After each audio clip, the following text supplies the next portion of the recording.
आमिर ज़िया साहब, इस वक्त पाकिस्तान तहरीक इंसाफ ने इमरान खान साहब ने मीनार पाकिस्तान पे जलसे का भी ऐलान कर दिया है। ये पहला जलसा होगा, ऑफिशियली एक तरह से किक ऑफ करेंगे अपनी इंतखाबी मुहिम। तो आपको लग रहा है कि मामलात सही तरीके से हल हो जाएंगे? जलसा होता हुआ नजर आ रहा है सही, विदाउट एनी कॉन्फ्लिक्ट? इस वक्त तो मतलब हर चीज़ पे गैर यकीनी सूरत हाल है। हमें ये नहीं पता कि अगले 2 घंटे के बाद क्या, और जब हम सुबह सो के उठें तो मंजरनामा क्या हो। और ये बड़ी बदकिस्मती है, क्योंकि रियासत का और हुकूमतों का काम ये होता है कि जी जो तज़ादात उभर रहे होते हैं ना आपके माशरे में, समाज में, उनको हल करे। वो इसलिए हल करते हैं ताकि आपकी रियासत का बका उस पर डिपेंड करता है। हमारे यहाँ हर क्राइसिस जो है, हर बुहरान जो है वो अनरिजॉल्व है। और हम देखते हैं गुज़िश्ता 1 बरस से, अगर आप फरवरी की डेडलाइन ले लें पिछले बरस से, अब ये मार्च आ गया, और बल्कि वो जो पूरा चेंज का जो प्रोसेस था वो तो उससे चंद माह पहले ही शुरू हो गया था। तो ये मुल्क जो है पिछले 15-16 महीने 17 महीने से एक सियासी गैर यकीनी सूरत हाल का शिकार है। और उसमें पहली मरतबा है कि कोई सिमत नहीं हमें नज़र आ रही मुल्क को किस सिमत में लेके जाना है।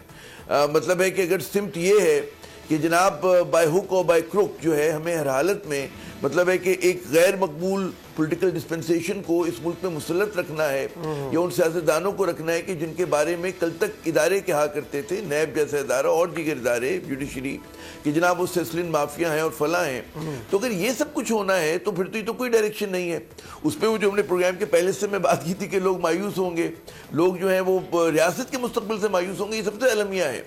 तो अब आप ये जो बात करें ना कि जी कहाँ पे क्या मामला रिजॉल्व होते हुए नजर आ रहे हैं, मुझे तो बिल्कुल 0% भी एक उसका वो नजर नहीं आता कि वो हो इस वक्त। क्योंकि हमारे यहाँ अगर सियासी पहलवानों में अल्लाह ने अक्ल सलीम दी होती तो पार्लियामेंट के अंदर, पार्लियामेंट से बाहर ये हल कर चुके होते हैं अब तक बातचीत करके भाई कुछ होना।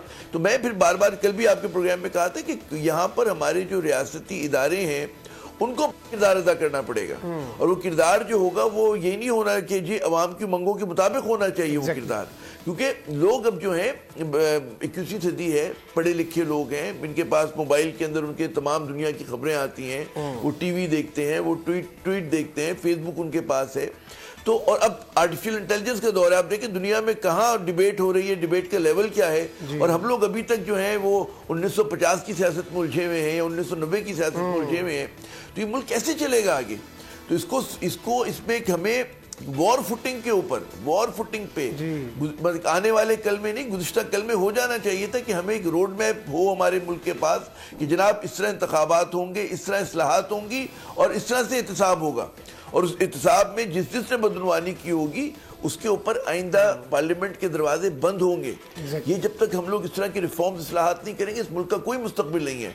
फिर यही लोग हो गए वो, हम पाकिस्तानी अवाम जो है, मैं आखिरी जुमला कहूँगा कि हमें फिर उसी तरह ट्रीट किया जाएगा कि हम गुलाम इब्ने गुलाम हैं। और ये जो फिर धन दौलत वाले हैं जिन्होंने लूट मार के जो है बदनवानी से पैसे कमाए हैं, एमन फील्ड बनाई है, बड़े बड़े कारोबार इन लोगों ने बनाए हुए हैं, वो साइकिल के पंचर की दुकान से लेकर अब दुबई के महलात तक जो पूरी कहानियां हैं ये सबके सामने हैं और आप इसको छुपा नहीं सकते। और वो आपकी मेहनत का वो नहीं है कि मेहनत की वजह से और आपके अकल की वजह से आया हो। ये दौलत आई है लूट मार की वजह से, पाकिस्तान को बेचने की वजह से। जब तक इस चीज़ का एहतसाब नहीं होगा, मैं हमेशा कहता हूँ कि इंतखाबात के साथ जब तक एहतसाब नहीं जुड़ा हुआ होगा और इस्लाहात नहीं होंगी, उस वक्त तक पाकिस्तान का मुस्तकबिल बड़ा खाकम दहन जो है बड़ा मखदूश नजर आता है। सारी बात है, इस वक्त ये बोलते हुए भी हमें बुरा लगता है, लेकिन अनफॉर्चुनेटली ये चीज़ें तो उसी तरफ को ले जाई जा रही हैं।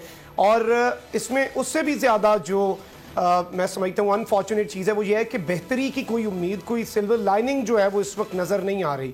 झगड़ा साहब, क्या हल क्या होगा? आपको कोई इस वक्त निगरान हुकूमतों से या फिर जो पीडीएम की गवर्नमेंट है उससे कोई बेहतरी की उम्मीद नज़र आ रही है? पाकिस्तान तहरीक इंसाफ अगर कोई वहाँ से कुछ होता है, कुछ बेहतरी की तरफ जाते हैं तो रेसिप्रोकेट करने के लिए तैयार हैं आप? एक चीज़ पे अगर खान साहब बात करने के लिए तैयार है, उन्होंने कहा भी है, वो है इलेक्शन इशू। जैसे आपने कहा है वो ये है कि एक तरफ को जो रैशनल तरीका नजर आता है ना इस क्राइसिस से निकलने का, वो यही है कि सारे जो फरीक हैं वो स्टेप बैक करें और इलेक्शन के रूल्स ऑफ द गेम पे बात करें और इलेक्शन हो और जो भी आए तो फिर उसको ये चांस दिया जाए, वहां से बात शुरू हो सकती है कि हमने ये मुल्क बनाना है। ठीक है, लेकिन वो होते हुए नहीं नजर आ रहा, क्योंकि अगर सच्ची बात करें तो मेरे ख्याल में अभी तो इमरान खान की मकबूलियत से लोग डरते हैं।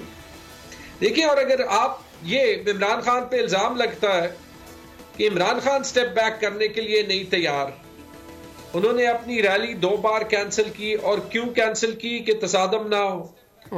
उन्होंने अपना मीनारे पाकिस्तान का जलसा 2 बार अभी पोस्टपोन किया, संडे से मंडे से वेंसडे को अभी इंशाल्लाह हो रहा है, और तारीखी जलसा हो रहा है। क्यों हो रहा है, क्यों कर रहे हैं बार बार? अपनी फ्रेमवर्क में अपनी जगह पे खान साहब वो स्पेस बना रहे हैं कि मुल्क में तसादम बढ़े ना। हर जगह जो ये काम होता है आप देख लें, कल आई वॉज शॉक्ड, मैंने कभी पाकिस्तान में ये नहीं देखा था, एक तरफ कानून और एक तरफ हमारा कल्चर, कि खान साहब अपने घर से निकले और उनके घर पे तब हमला किया जब खान साहब घर पे नहीं है। एक सर्च वारंट था ना, रूल्स ऑफ द गेम तय हुए थे ना, सरकारी जो हमारे अफसर हैं वो भी बिलोंग करते हैं, उनकी भी माएँ हैं, बहनें हैं, बेटियां हैं। क्योंकि उस वक्त मैं ये सोच रहा था कि अगर मेरे घर पे एक ऐसे हमला हो तो हाउ वुड आई फील, आप कैसे फील करेंगे? ये मुनासिब है, इवन जो लोग डिफेंड कर रहे हैं ना, उनको भी पता है कि कितना गलत काम है, दिल में उन सबको पता है। लेकिन ये लाइनें जब तोड़ी जाती है तो वो जो वापस आने का रास्ता होता है वो ज्यादा मुश्किल होता है। मसला ये है कि अभी जो है वो इमरान खान के अलावा जो स्टेटस क्वो की सारी फोर्सेस हैं, उनकी अपनी सर्वाइवल की गेम है। क्योंकि अगर सिल्वर लाइनिंग है, वो सिल्वर लाइनिंग ये है कि इतने मुश्किल हालात के बाद आपके पास एक अपॉर्चुनिटी होती है वाकई एक फ्रेश स्टार्ट लेने की। लेकिन खौफ ये है कि जैसे आप क्राइसिस स्टार्ट कर सकते हैं, उसे कंट्रोल नहीं कर सकते। जब लोगों का गुस्सा एक हद से बढ़ जाए तो फिर उसको भी कोई कंट्रोल नहीं कर रहा है। स्टेप बैक करने का टाइम है। याद रखें, ये लोग अब सारे एक मेज पे नहीं बैठे। 75 साल तो ये लोग एक दूसरे को गालियां देते रहे हैं ना, एक दूसरे पे केस करते रहे हैं, एक दूसरे को जो है वो गद्दार कहते रहे हैं। जुल्फिकार भुट्टो को फांसी के फंदे तक पहुंचाया गया, नैप को सारा जो है वो गद्दार करार दिया गया, उन्हें बैन कर दिया गया, बेनजीर भुट्टो को कत्ल कर दिया गया। अगर ये लोग आपस में रिकंसाइल कर सकते हैं, बारी दोबारा आ जाएगी ना। लेकिन अगर एक मेरिटोक्रेटिक सिस्टम बन जाए जहां सिर्फ मेरे खानदान की बदौलत मुझे पाकिस्तान में या पाकिस्तान की सियासत में जगह ना मिले, तो उससे एक बेहतर पाकिस्तान ही उभरेगा ना। आई होप कि जगह मिल जाएगी। आपने कहा कि रास्ता क्या है? रास्ता एक्चुअली एक ही है कि अवाम आवाज उठाएं, और सिर्फ वो नहीं जो इमरान खान के साथ निकल रहे, वो भी जो ओपिनियन मेकर्स हैं, वो भी जो एजुकेटेड हैं, वो भी जो घरों में बैठते हैं और उन्हें पता है कि सही चीज क्या है, लेकिन वो पहली अपनी फिक्र करते हैं। अगर आपको ये वीडियो पसंद आई है तो सब्सक्राइब करें और बेल आइकन पर लाजमी क्लिक करें। सुप्रीम कोर्ट के मंसूर अली शाह साहब जस्टिस एक ऑर्डर पास किया उनकी बेंच, और उस ऑर्डर के अंदर उन्होंने बड़ा क्लियर बता दिया कि जी बरियत की जो दरखास्तें हैं वो कब कब लगेंगी। उसमें से एक वजह उन्होंने बताई कि जी जब कोई क्राइम ही ना हुआ हो तो बरी कर दें, ताकि अदालतों पे बोझ ना रहे, वो केसेस चलते ना रहे। सुप्रीम कोर्ट ये मिसालें कब बनाएगा ऐसे लोगों के खिलाफ जो इस तरह की एफआईआर काट रहे हैं, वैसे ऑफिसर्स, और ऐसे लोग जो इस तरह के केसेस को जजेस चला रहे हैं।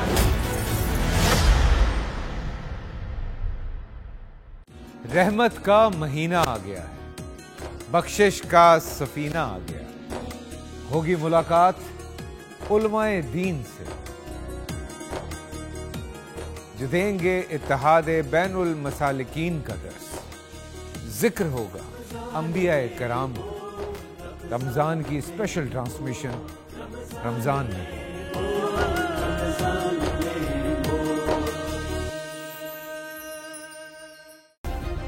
सब्सक्राइब करें और बेल दबाएं ताकि कोई खबर रह न जाए।